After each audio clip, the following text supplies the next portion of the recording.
In this lesson of the Nile Rodgers series, we're taking a look at the song Thinking of You by Sister Sledge. There's only a couple of fairly simple progressions in this one, but it's the way that he embellishes and adds variations to those chords which makes it really interesting. So let's dive in and take a look.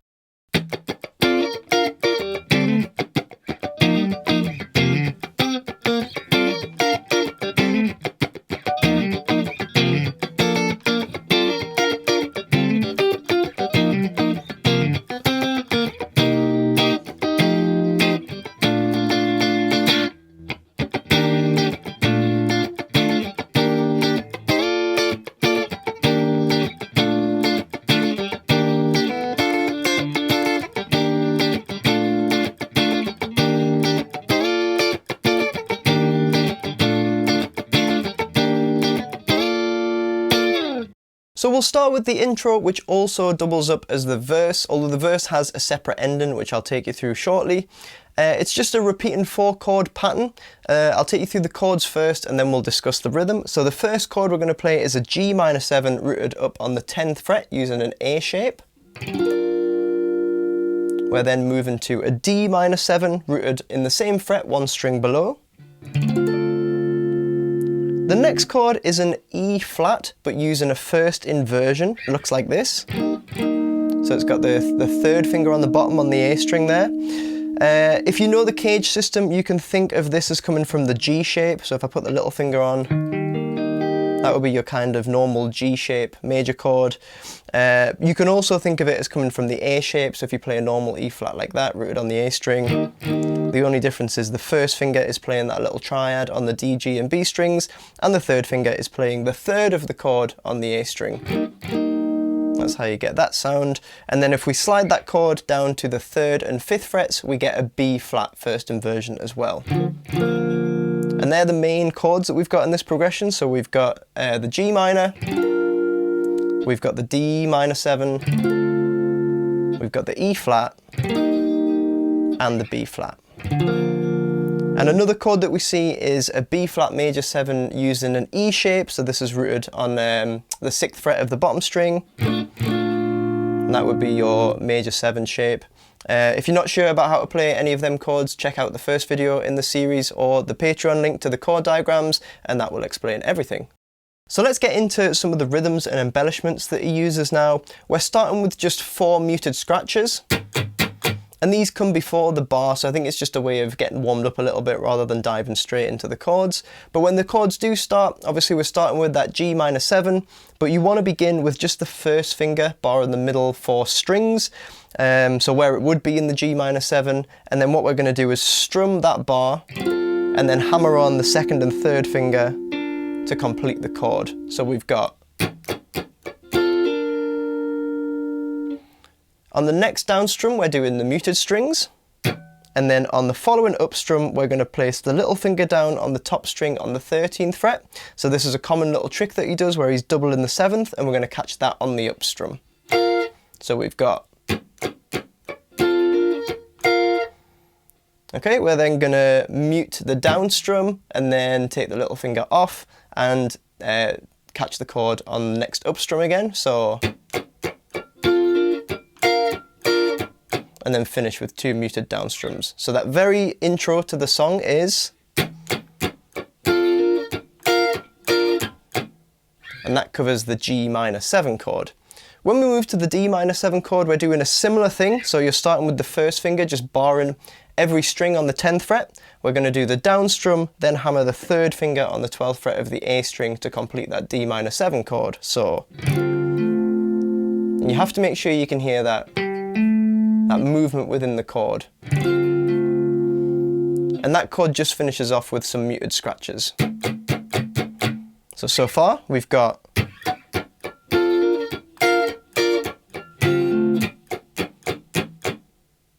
And that's the first bar of the song covered. Now we're moving to that inverted E flat. So what we're going to do with this one is start with the first finger, barring the A, D and G strings on the 8th fret. Strum that one and then hammer the 3rd finger down to get the inversion. Then we're going to do a muted down strum, take the 3rd finger off, catch the bar on the 1st finger on the up strum. So Again, that was. And then we're going to slide down to the 3rd and 5th fret, do the same bar with the hammer. And that's how we get the B flat at the end. So we've got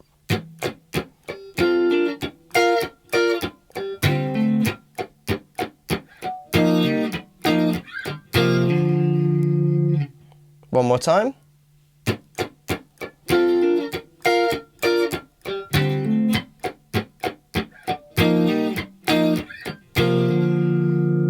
We then have a little kind of single note thing to end it off. We're going to do 2 muted down strums. Then we're going to catch the 5th fret on the G string with the 3rd finger. Then we're going to do up down muted. Then catch the 3rd fret on the G string with the up strum. And then 2 muted strums to finish off the bar. So that's again. And then if I put that in the context of the chord pattern, we've got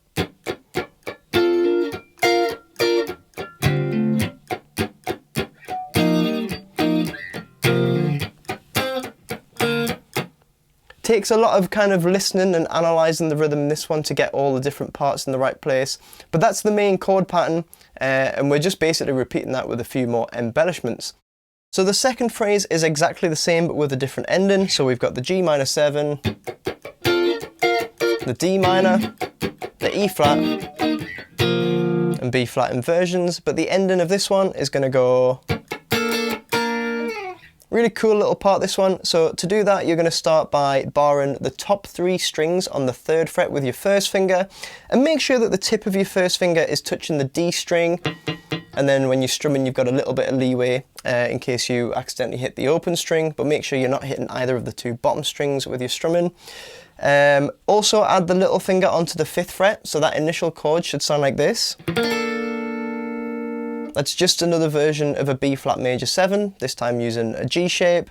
We're going to strum muted twice, fretted twice, muted down once, then move the little finger up a fret to the 6th fret, which is just the B flat root note, catch that on the up strum, and then 2 muted strums. So it's again.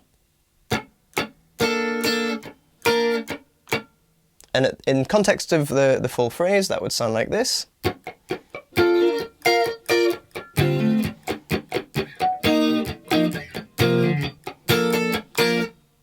So that is the second embellishment that he plays. On the 3rd time, we're adding a little bit more on the D minor 7 chord, so that's going to sound like this. So just a little movement of single notes on the D minor 7. You do the hammer on as normal with the 3rd finger. Continue with the muted down strum, but then on the up strum, 3rd finger is going to play the 12th fret on the G, then muted down strum, 1st finger catches the 10th fret on the G. So you have to be really careful when you're playing these single notes that you're not hitting all the open strings. So when I'm playing that 3rd finger note, I'm using my 1st and 2nd finger just to rest on all the strings behind it, keep them all nice and muted so I don't have to aim for a single string or anything like that. Same when I do the 1st finger single note. So I've got the thumb over the top as well now, but my 2nd finger and 3rd finger are both coming over to mute the bottom strings, and the underneath of my 1st finger is muting the top strings. And that's how you can get that. That's them single notes without actually stopping the strumming, because you don't want it to change to all of a sudden. You want to keep that feel in there. The end of that phrase is very similar to the end of the first phrase. So if you remember, that went with the 2 single notes. All we're doing this time is we're playing the 5th fret for 2 strums rather than just 1. So that whole 3rd phrase sounds like this.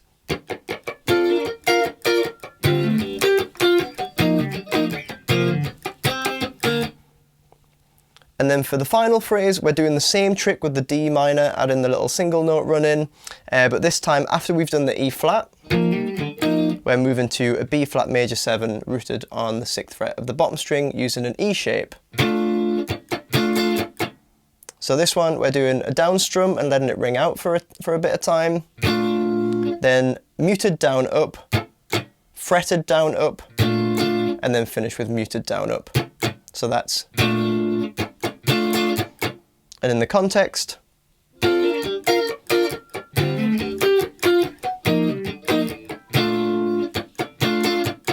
so that's the intro exactly as he plays it on the record. Remember, you're also going to be using this chord pattern for the verse, and when you're doing that, you want to be embellishing the chords just as and when you feel like it. Try not to play the same thing every single time, try and spice it up. You can steal some of the ideas that you used in the intro to do that as well. I'm just going to play you through all 4 phrases and then you can have a go at getting it down. So slightly slower than the record, that would sound like this.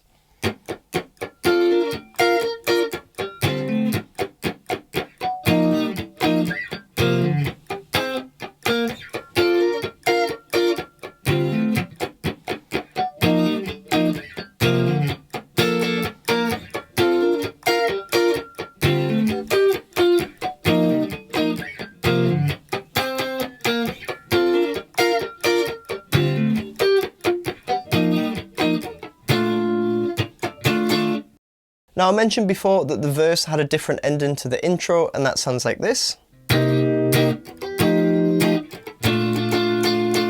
So you've got to have pretty good knowledge of the song to know when to play that, because you've got a lot of repetitions of the same 4 chords, then all of a sudden this new pattern comes in. So make sure you listen to the song a few times and get that down. What we're doing here is we're starting with a C minor 7. So second finger playing the root note on the bottom string on the 8th fret, third finger barring D, G and B strings with the A string and E string muted. We're then moving to an F9 chord. We covered this 9 chord shape in the first video, so check out that if you're unsure. And then resolving again on the B flat major 7 from before. E shape. So C minor 7, F9, B flat major 7. And in the context of the chord pattern, that would sound like this.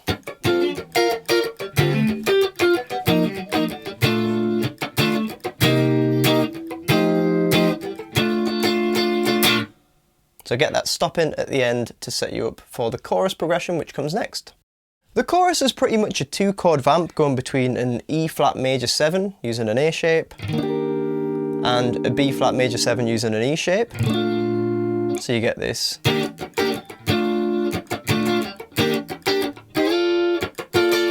So what we're doing here, starting on the E flat major 7, we're accenting the down strum, then doing muted up down. Then we're accenting the next up strum and muting the next down up. We've seen this a few times in this Nile Rodgers series. It's a thing that he commonly does. So we'd have kind of playing the chord in little groups of 3s there.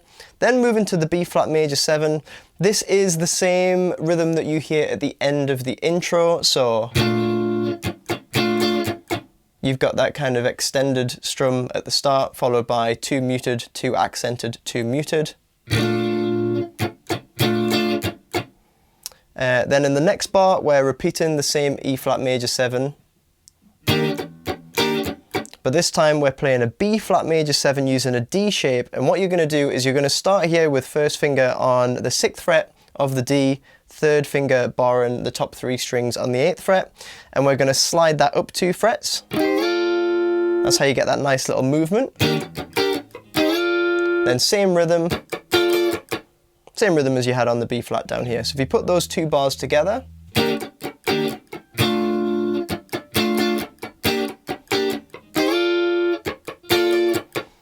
that's basically the part that this whole chorus is based off. So if you get that down, it's pretty easy to add the other embellishments in as well. In the next phrase, the first bar is exactly the same, but this time in the second bar. A little bit interesting what he's doing here, starting again with that E flat major 7, but now we're moving to a B flat major 7 using a diagonal shape on the top 3 strings. So third finger is playing 7th fret of the G, second finger is playing 6th fret of the B, first finger is playing 5th fret of the high E, and this actually comes from an E shape. So when you've got that full 4-finger diagonal shape with the little finger playing the root note. That's a nice B flat major 7, but we need to take the little finger off and use the third finger to mute the D string instead, because we're actually going to use the little finger to add the embellishment on the 8th fret of the top string, so that sounds like this. So you're starting with 2 down strums, muted down, catch the little finger note on the up strum, and then finish it off. Got to actually play it to remember how it goes. So it's 2 muted strums and then 2 accented strums. So that's that little embellishment at the end of the second phrase there. The third phrase is exactly the same as the first. So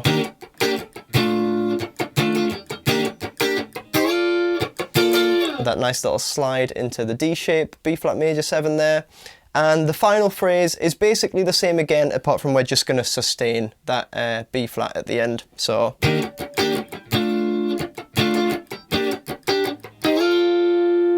and let that bar complete to get back into the main progression from the G minor 7 onwards. So I'll play you through the full chorus part. It does play this at the end of the intro as well, but once the actual song started and the singing comes in, this is the part where they're actually singing Thinking of You, so you're getting the title of song in the chorus, so that's a good way to recognise when you're changing chord pattern.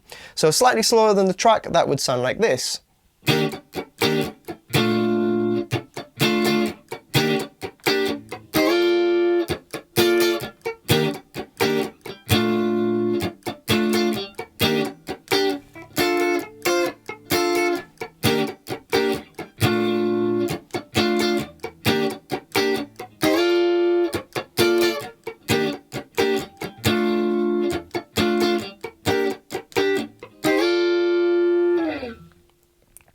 Again, like the verse, when you're playing this a lot of times through the song and you get a lot of repetitions, you can kind of play around with the embellishments a little bit and keep it interesting. But those are the main chord progressions and kind of chord variations that he uses in the song. And finally, just a quick word on the theory. The whole song's just in the key of B flat major. There's no borrowed chords or any modal stuff or anything going on in this one. It's completely diatonic. So when we've got the G minor 7, D minor 7, E flat and B flat, that would be a 6-3-4-1 progression, resolving on the tonic chord. And then in the chorus, when we're just moving between the E flat and the B flat, that's basically just a 4-1 vamp that he's throwing some embellishments into. The only bit that changes from that is that very end of the verse where we've got the C minor 7, the F9, and the B flat major 7. Basically what he's doing there is a 2-5-1 cadence, which is quite a common sound that you hear in jazz, but it also crops up a little bit in pop music as well. So that's what's going on there, all just in the key of B flat, so quite an easy one theoretically. I hope you've enjoyed taking a look at this tune. I think this one's a good example of the fact that you don't need to stuff songs with hundreds of different chords to keep them interesting. And even if you just have a fairly simple progression, if you know a little bit about chord construction and inversions, you can spice up those chords and keep them interesting even if they repeat for long periods of time. Remember, if you're unsure about how to play any of the chords, check out the first video in this series where I cover them all, and also you can download all the chord diagrams from my Patreon page. Both of those links are in the description. If you enjoy the lessons, feel free to subscribe to the channel, and hopefully I'll see you in the next one.